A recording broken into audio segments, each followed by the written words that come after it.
So first thing which is important to understand is really to get the clear idea where we are with this entire coronavirus thing. I'll be very simple there.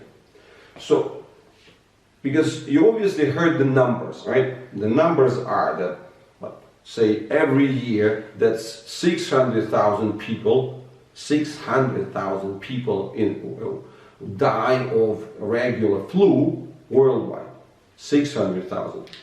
Nobody calls any major whatever alert or anything like this. Life goes as usual. Now the total number of, by the time the total number of mortalities from this coronavirus thing reached 6,000, the world has been all closed. Say, well, why is that? What's the whole problem? Is it really an accurate response? And because like the average age of the people who passed away and died from this thing was like 79.5 years. It's like almost 80 years old. So for this to understand the proportion between the total number and the actual danger, we have to get the distinction between the two ideas, CRUDE and case. So CRUDE, risk, is the one that is the total for the population. And the case risk is the one which happens in the instant of the specific disease. What does it mean? So, for example, like with the flu, the percentage of the population that gets the flu on average is about 10%. So 1 person out of 10 or 100 out of 1,000 get this thing every year. But the actual case mortality rate for the flu is 1 out of 1,000 for those who have contracted it. So that's really the total situation, right? So that's the thing. So therefore, if we take the total population, then with the flu, we've got the mortality rate, which is like 1 out of 10,000. But today, with this coronavirus thing, even in the countries when there is like full alert, instead of 10%, instead of 100 people out of 1,000, we have maybe 1 person out of 1,000 who is sick, who has kind of conducted the coronavirus. So, effectively, it's like the prevalence, the percentage in population, the CRUDE rate of coronavirus now is like 100 times less than the one for the flu.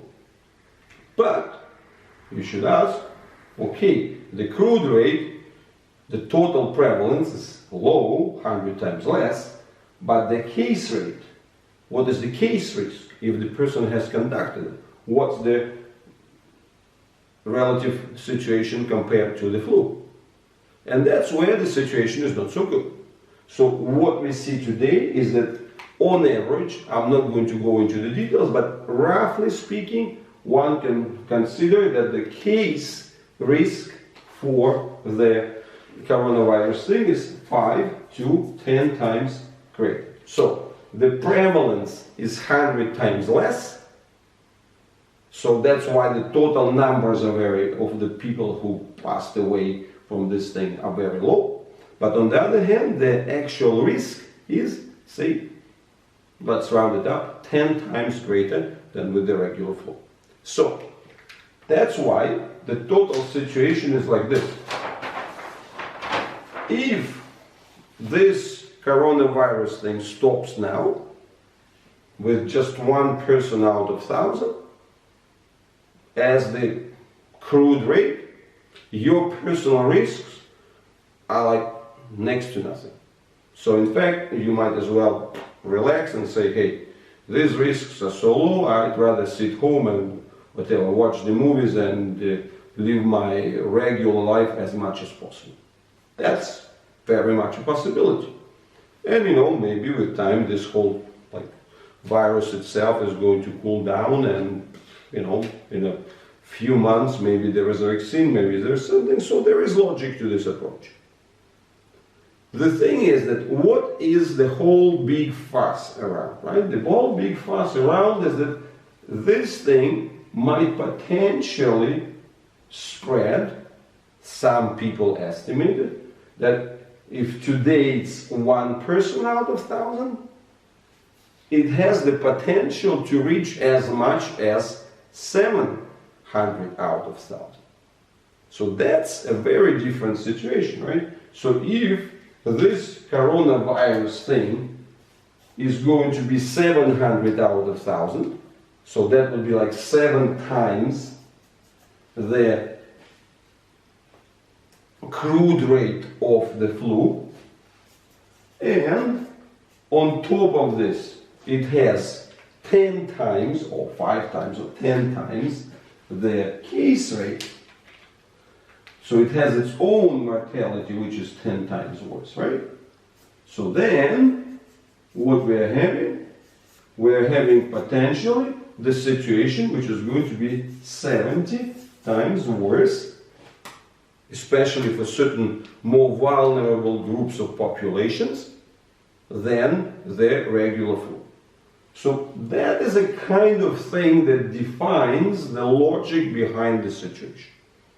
So your personal position in this particular situation can vary from anywhere, like I trust the governments and then, trust the health authorities that they would stop those risks at their footsteps, and like those extreme measures would help, so I don't have to worry about myself, I don't have to do anything myself. That's a plausible logic, right? But at the same time, there is this concern, there is this pessimistic scenario. Well, for example, in Britain, they've really been discussing it, right? So they've been discussing it in Germany, that it could be that within a space of few months, anywhere like 70% of the world's population could be affected, especially if we talk about the sort of the Western countries, right? So they could be affected by this thing. At 70 times the risks, that's really a very different situation. So you can see today this spread from the super low risk to the actually much higher risk.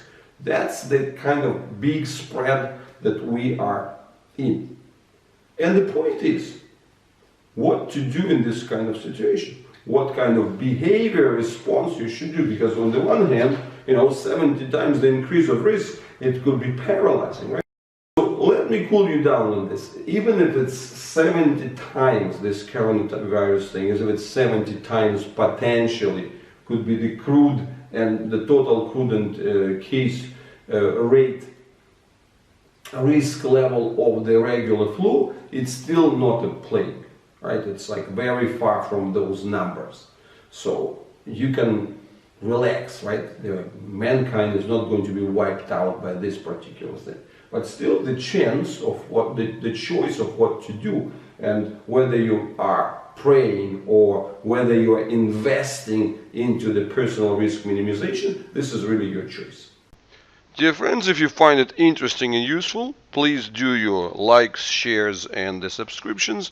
And in the next video on the cerebral palsy and coronavirus, we're going to discuss the specifics of your win-win action strategy.